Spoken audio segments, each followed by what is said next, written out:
So a lot of people were hyped to see 28 years later, and as per usual, I myself had pretty high hopes going into this movie, even considering who wrote the thing.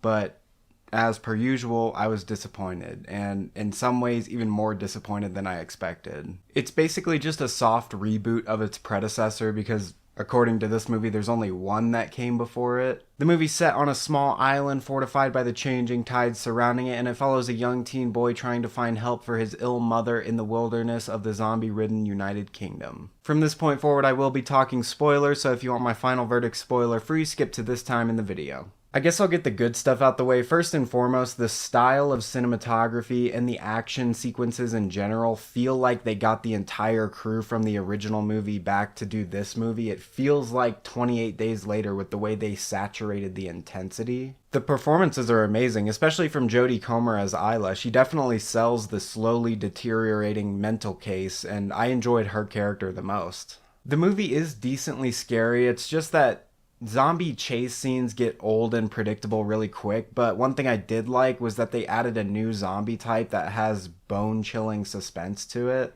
Except there was one scene in particular, if you've seen the movie already, you know exactly what I'm talking about, where it wasn't even scary, it was just fucking bizarre, to the point where I didn't know whether or not to be shocked and disgusted or fascinated and intrigued. I could say more about how fucking odd this scene is and how it retcons major rules set by the previous movies, but I'll just spare you guys. I guess what I will say about the scene is that it's not necessarily fetish content, but it's got that fetish content vibe to it because Alex Garland is a silly Billy and a fucking weirdo. Anyways, last but not least, the character setups and partially the narrative setup is pretty decent, as our protagonist, this little boy named Spike, is sort of forced to grow up in mere hours as he guides his mother through the apocalyptic lands of the UK. But the problem with this movie is that even though it has a good setup and has a generally okay pace to it, it just doesn't know what it should or needs to be. The plot will change lanes from time to time. They'll pick up one storyline only to completely drop it later on for no good reason, sometimes leaving certain plot points completely unaddressed. A new character will be introduced and they'll either die or just be phased out, leaving the audience questioning their importance. The entire first act follows Spike on his very first journey to the mainland with his father, learning to survive and have the courage to kill the monsters lurking, but then they return back to the island and it's like his father just sort of disappears from the plot completely. And I mean, that would have been fine just as long as they made it clear that his father isn't as important to the story as the movie's making him seem, because he's in it for like 40 minutes and it seems like it's going to be like a father-son sort of thing, but that's not what it ends up being at all. Spike ends up sneaking off the island with his mother to chase a rumor of a doctor out in the wild, but when they end up finding him, he just says that she probably has cancer, so she's basically fucked, and then he puts her out of her misery. And I mean, I had my suspicions that his mother had some sort of terminal illness, which I guess you could say adds stakes to it and a sense of like, we really don't know what's gonna happen. But then they go on this journey, they go through all these really scary encounters, very close calls, they almost die a few times, and then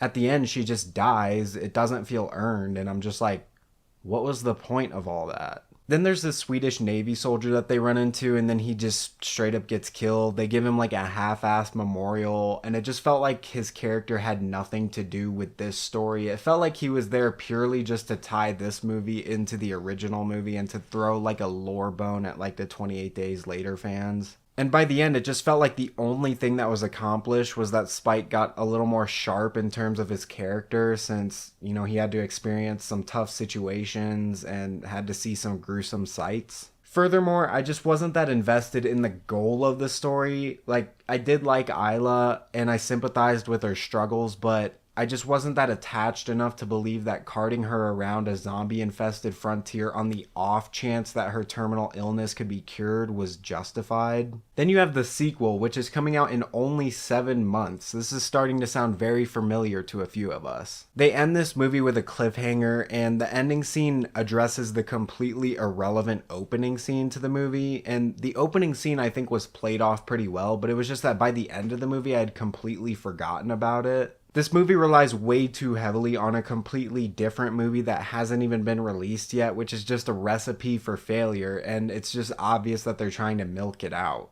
It was a miracle that Marvel fans, including myself, were able to invest an entire year of our emotions into waiting for Endgame after Infinity War. And Infinity War was an actually good movie in the sense of its years of setup and eventual payoff. Are people really going to remember this movie come January? And if they do, is it really going to be worth seeing it through?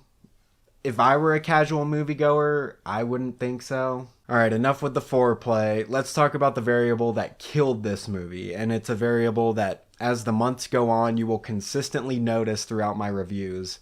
That variable would be Alex Garland. I mean, yeah, he did make Warfare, which is one of the best, if not the best movie I've seen this year.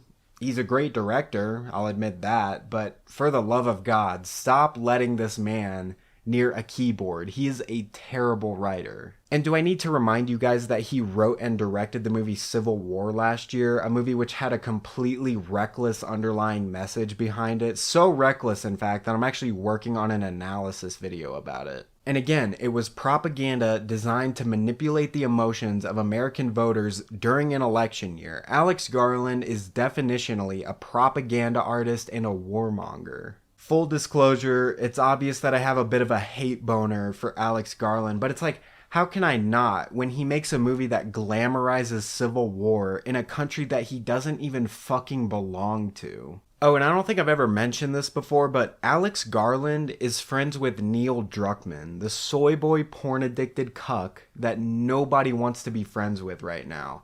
So if that's not problematic to you, then just leave a quick comment under this video and I would be happy to refer you to some trusted behavioral health specialists. Honestly, Alex Garland is becoming the Hollywood version of Neil Druckmann, where he had one, maybe two good ideas to take credit for and the rest are just absolute dog shit. Anyways, that's my rant for today. For my final verdict, I'm going to be ruling against this movie at 45%.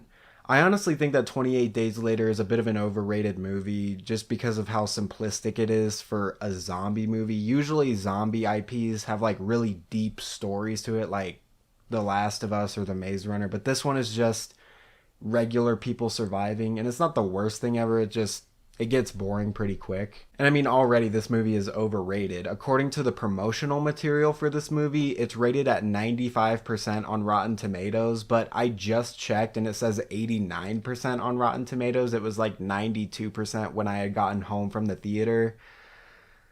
I mean, I thought it was an extremely boring movie. The only thing that kept me invested was just how fucking bizarre it was. And no, I don't mean that necessarily in a good way. I would not recommend this movie at all. I would highly suggest instead that you go see the Phoenician Scheme if you're open to a different style of film. It's Wes Anderson's latest film, and it was just fun, cute, and enjoyable. It wasn't like Asteroid City where it was kind of intriguing, yet obnoxious and forgettable. No, this one actually had a good story, complex characters, and actually humorous moments. My verdict for this movie comes in at 74%, making it my third highest rated movie to date.